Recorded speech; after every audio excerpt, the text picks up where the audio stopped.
If you're having conflicts in your marriage when it comes to finances and money, stay tuned because we're going to share 4 specific tips for managing your money as one.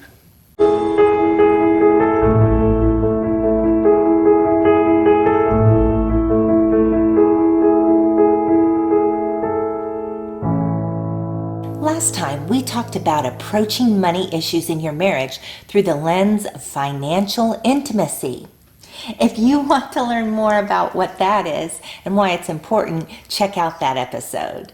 But today we want to talk about some practical ideas, specific tips to help you stay connected as you deal with your finances. One thing to keep in mind as you go into this discussion is that you and your spouse probably have different approaches when it comes to money. Maybe one of you's a spender, the other's a saver. One might be cash only, the other might be fine with credit. One might be a planner, the other more kind of freewheeling. Navigate these differences and keep in mind that it's not a matter of right and wrong. It's just a matter of having different perspectives. So come together, compromise, and be understanding of those differences. A lot of it is just the way you were raised. Now, our first tip for managing your money is to make sure you work on it together. No one wants to be in a situation where one part of the couple is in charge of the finances unless you decide on that together. So work together. Find out what you want to do together and agree on it. We've always believed in joint bank accounts, joint investment accounts, joint credit cards, joint property ownership. We don't have anything that is all one person's and not the other's. That just doesn't work for our intimacy of being one and being fully known and fully loved. Yeah, and it's really been that way since the beginning. Yeah.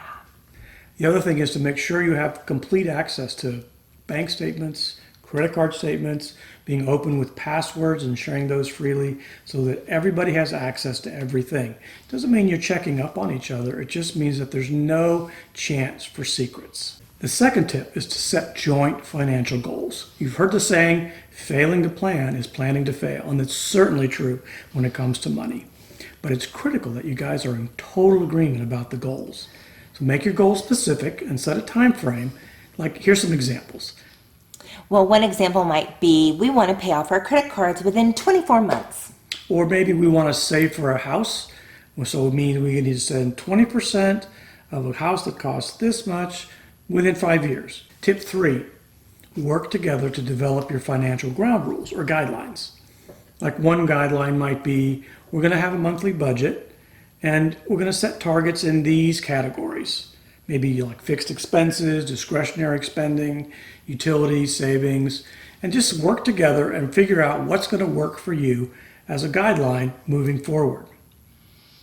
Other boundaries you might have in your marriage about finances is that neither one of us will spend more than a certain amount of money without consulting the other.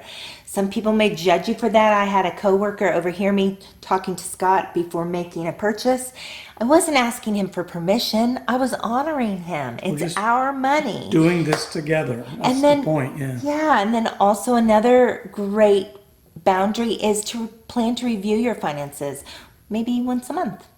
And no financial secrets. Especially no secrets. Even when you are so embarrassed about having overdue library books for months. I'm sure that's never happened. Never.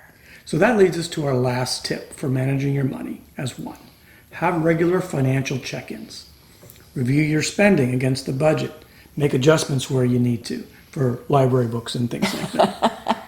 Review your progress toward the goals that you had set up in tip number 2. Pray together about your finances. Ask God for wisdom, for blessing, for unity. Ask for Him to tell you, well, where should we give? Because giving is so important. Yeah, you want to be able to use your finances to bless other people.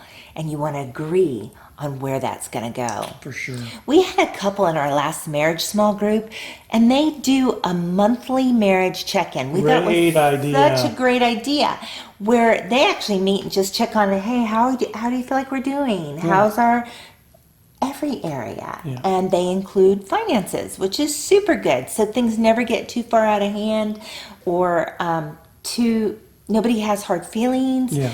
For too long. So yeah, regular financial check-ins will help you keep together Maintain intimacy. on your finances.